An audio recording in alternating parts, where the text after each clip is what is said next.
Hello everyone, English grammar की इस series में आपका स्वागत है। ये सीरीज़ पंजाब यूनिवर्सिटी चंडीगढ़ के न्यू एजुकेशन पॉलिसी के सिलेबस के ऊपर बेस्ड है और इस वीडियो में हम डिस्कस करेंगे sentence structure. Introduction. Sentence structure को समझना इंग्लिश ग्रामर में महारत हासिल करने के लिए बहुत ज़रूरी है। वाक्य में मुख्य हिस्से होते हैं सब्जेक्ट, वर्ब, ऑब्जेक्ट, कॉम्प्लीमेंट और एडवर्बियल। इन हिस्सों को अलग अलग तरीक़ों से मिलाकर अलग अलग प्रकार के वाक्य बनाए जा सकते हैं।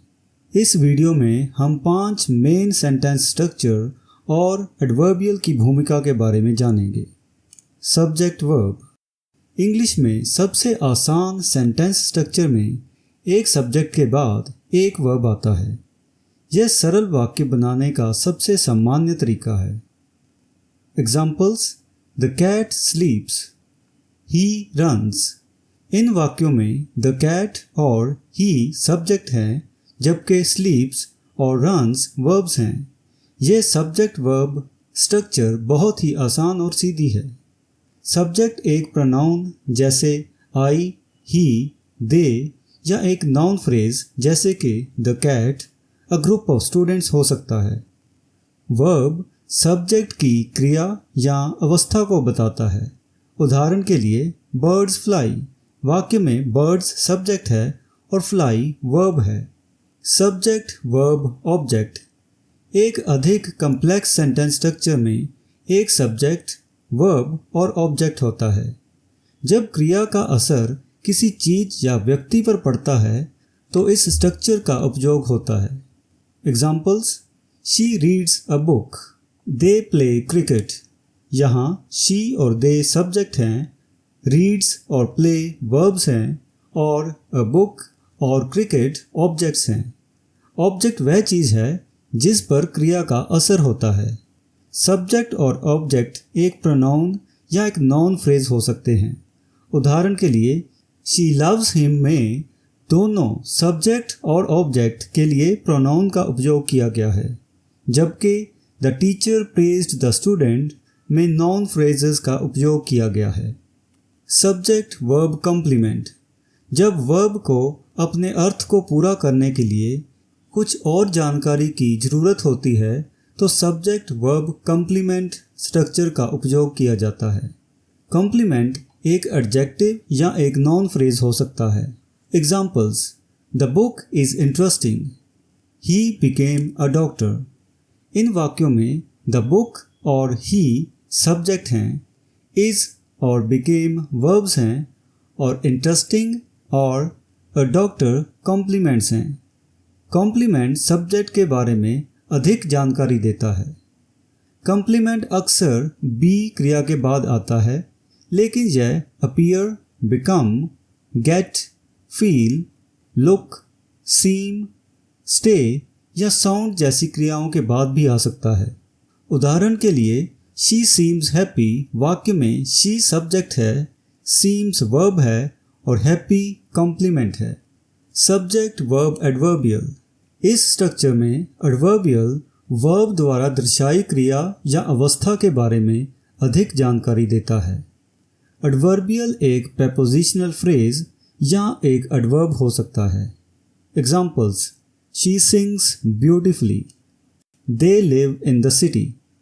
इन एग्जाम्पल्स में she और they सब्जेक्ट हैं, signs और live verbs हैं और beautifully और in the city adverbials हैं। adverbial स्थान, तरीका, समय या कारण बता सकता है।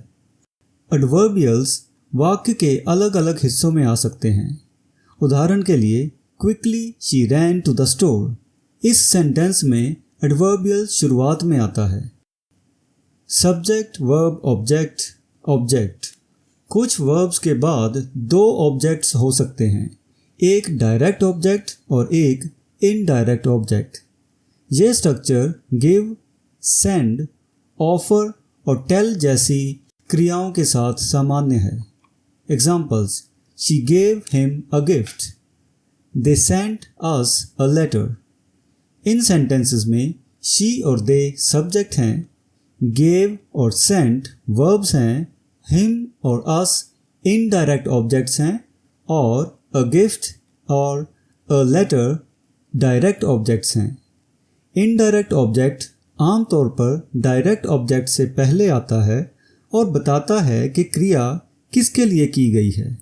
उदाहरण के लिए, she gave her friend a book.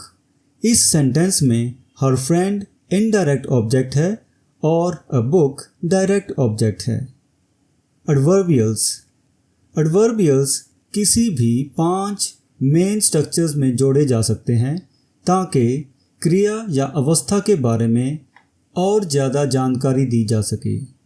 वे कैसे, कब, कहाँ, क्यों या किस हद तक कुछ होता है इसका वर्णन कर सकते हैं। एडवर्बियल्स एडवर्ब्स, प्रेपोजिशनल फ्रेजेस या यहाँ तक के क्लॉजेस भी हो सकते हैं।